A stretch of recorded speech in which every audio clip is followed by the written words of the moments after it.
Alright guys, so we're going to be installing today some detent springs, and to be honest I already installed 2 of them because they are pretty easy, but I'm going to let you guys know exactly which ones you got to take off because I didn't find any information, to be honest, for a TSX. It does say for K series, but that's pretty much it. So for anybody that has a TSX and is going to install hybrid racing detent springs, as you can see, it usually comes in a pack of 3.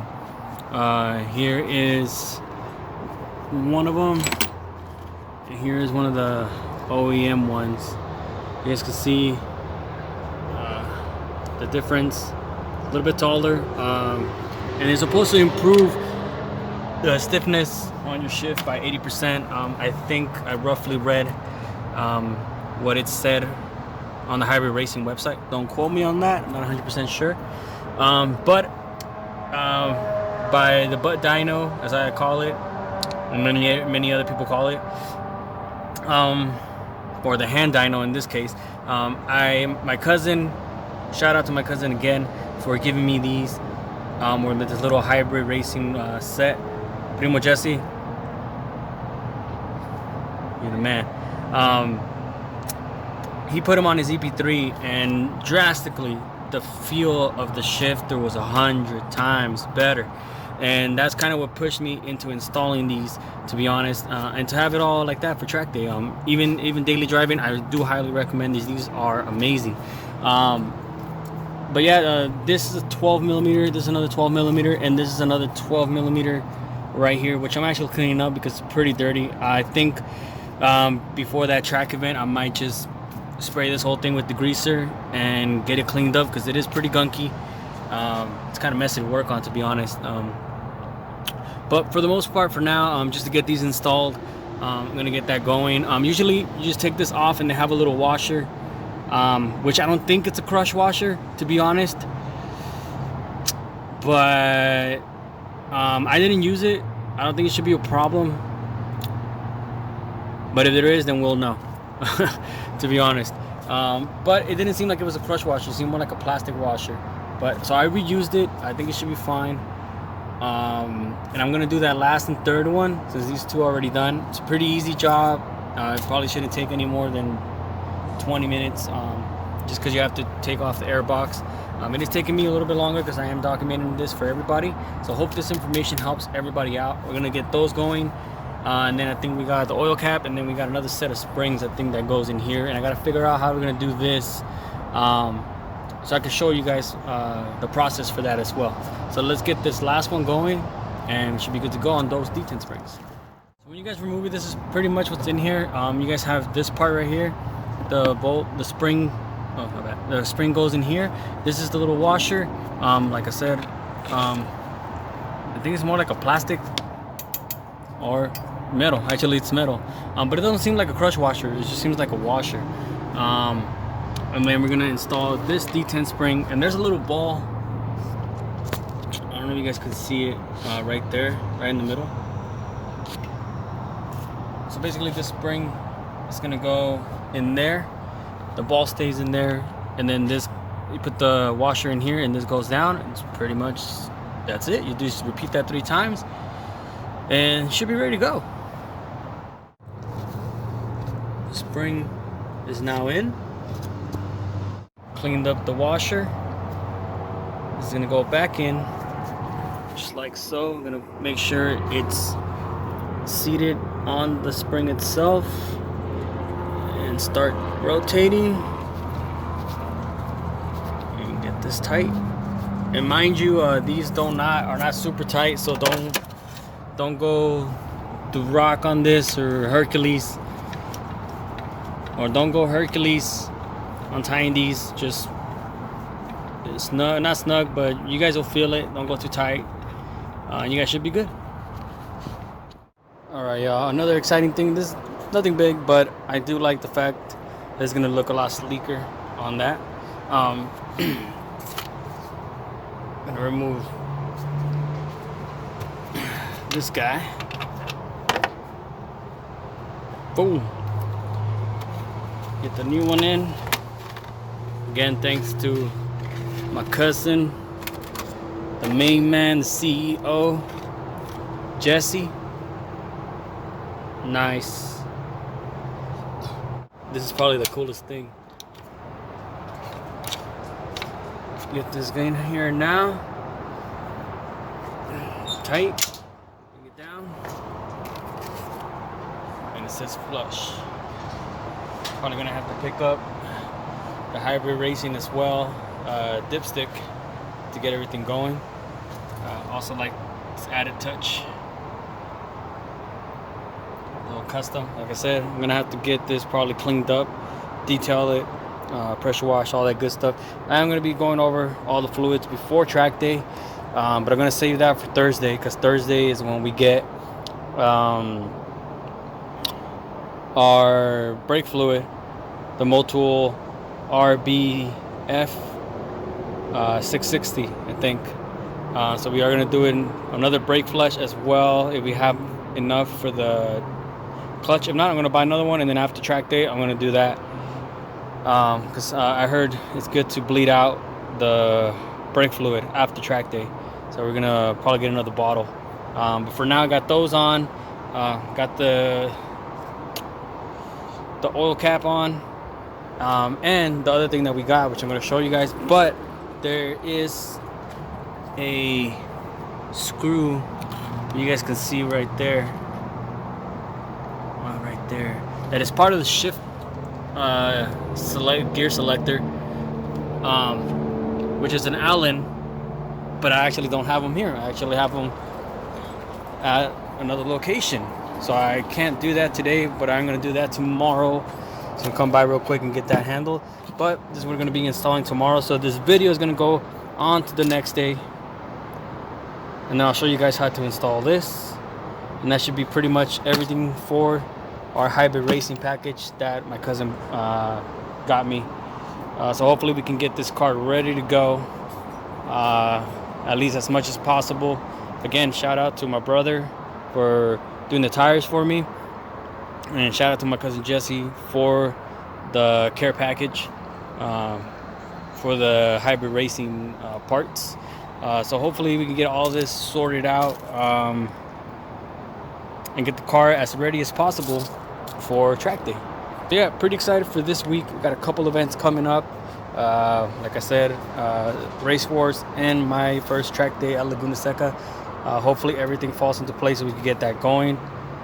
And yeah, like I said, exciting week. Got a lot more work to do. And hopefully you guys like this videos, and we'll see you guys on the next video, or in this case, see you guys tomorrow. Welcome back everybody. Today we're on part 2 of this video, or not part 2 but day 2 of this video, and we're going to be installing the gear shift selector springs. One big reason why I couldn't do it yesterday was because I'm missing a Allen wrench that you're supposed to get to. So yeah, I'm actually gonna do this, do the gear shift selector springs. It's not gonna be a quick, like a tutorial. There's some videos on it. There's a video that I just recently watched, which is really detailed. So if you guys really want to watch that one, I suggest it. But for the most part, I'm gonna kind of show you what to take off, what not on the TSX. But it should pertain to most K-series transmissions. So let's get this installed real quick, and gotta get our missing tool. So we're just getting started to install or to remove the gear selector. I already removed the cable bushings, which I think should be sufficient. I'm gonna have to remove this clip right here. Should be pretty much it. And then there is 4 10s, I believe. One here, one here, one here, and another one. I have to shift it. One, I believe, right there. So I might actually have to remove this whole thing to get to it, maybe. Not 100% sure. I might have some giveaway, but I don't like stretching this out. But we're gonna give it a shot. And then on the video they said you have to remove this one as well, and this is the reason why I couldn't do it yesterday. So I have this one. This is the size. It's gonna be an 8mm Allen key. So I'm gonna take this, break that off, and then break off the 10s. This should come up.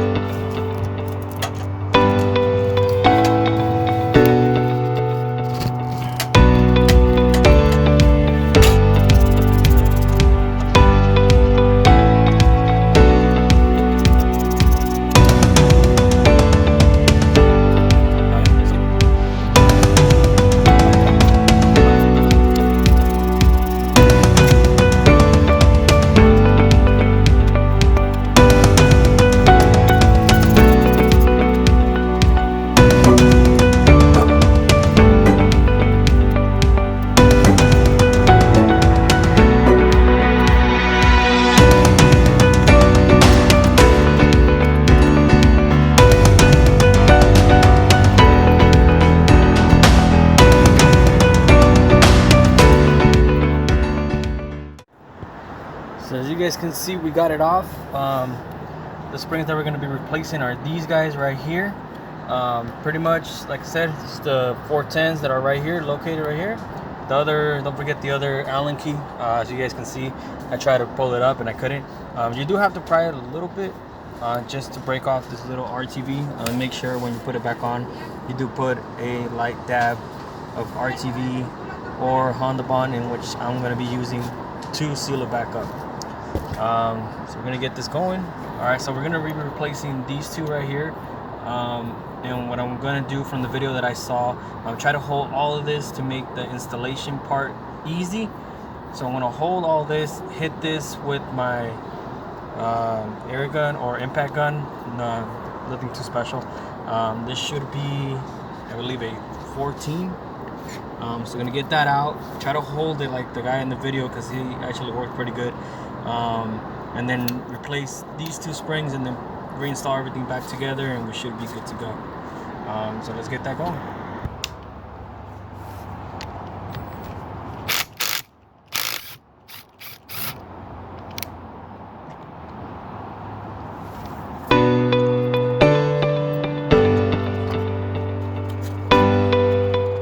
So as you guys can see, I am holding all of this. It is going to want to move, at least this bottom portion. So I'm kind of trying to hold it as best as possible. You do have this little washer. It is going to fall off, or at least on mine it did. And then we're going to put this back together. Kind of want to compare these springs, at least stiffness wise. So you can see that is fairly easy. And this one, it's a little bit stiffer. And this is a stock one. So that's pretty stiff. Oh, so yeah, for this one itself, it is gradually a big difference. So that one does go in first, then goes the big guy,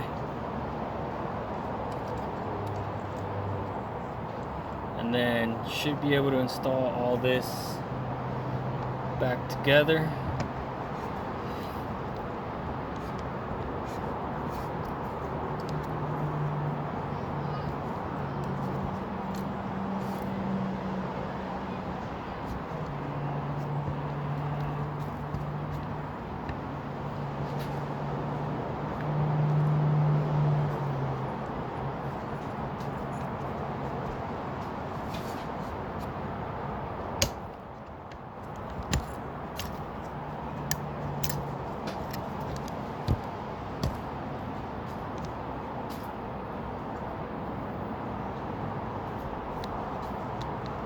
So for this, we're actually going to hold it down, and you're going to want to line up this part where the hole's at.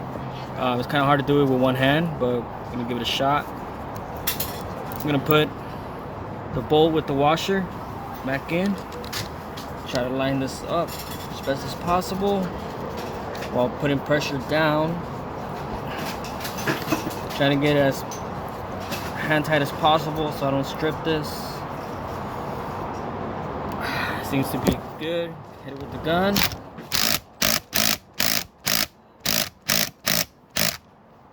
And that should be it for the install. There you guys go. Pretty quick. I've never done this. Just did it by watching the video. Super easy, and it should be a big difference. So what we're gonna do, we're gonna clean up this whole area of the RTV. I'm gonna get a blade, kind of get all this cleaned off as part of the other mating surface, and then I'm gonna put some Honda Bond maybe to the transmission side, and a light coat here, and then line everything up. And I think the guy was saying that in the video that I saw, it should have 2 dowel pins, so you should have 1 dowel pin here and maybe the other one here. So make sure you line these back up, and everything should be good to go. So start cleaning this up and get everything ready to go back in. Alright y'all, let's get this going. So we got this whole mating area cleaned up, ready to go. And then back to the car, we got that mating area waiting to go. I wish I had time to clean all this stuff, but to be honest, I don't have any brake clean still. I don't know why I haven't got any, but I do need to get some. But like I said, I'm I didn't think it was this dirty, my transmission. But my plan is to get a whole bunch of what's it called, like degreaser, and then get everything degreased, and then probably take it to my job and get the whole engine bay power washed, just to get things looking a little bit cleaner in this area. And then also for this, it doesn't have a washer. This is the bolt. It looks like all it was put on with RTV. But I'm gonna do the same thing. I'm gonna try to clean this up as best as possible, and then put a dab of Honda Bond, tying it up, and that should be pretty much it. That's pretty much the whole install for this portion. Basically today, for the most part, we are done. I do have everything back on, the bolts 1, 2, 3, 4, and then you have the one down here with some new Honda Bond. You guys can see it right there. Also, if you guys forget the order, the longer ones are on the ones that have the dowel pins, so it'll be this one and that one there. Just those two, that one. Don't forget to install this bracket right here that goes in the 210s. And that's pretty much it. Just gotta put in back the battery air box, and we should be good to go. So I hope you guys liked this whole video of that took 2 days to do. So hope you guys liked the video. Subscribe, like, whatever you guys would like to do, and I'll see you guys on the next one.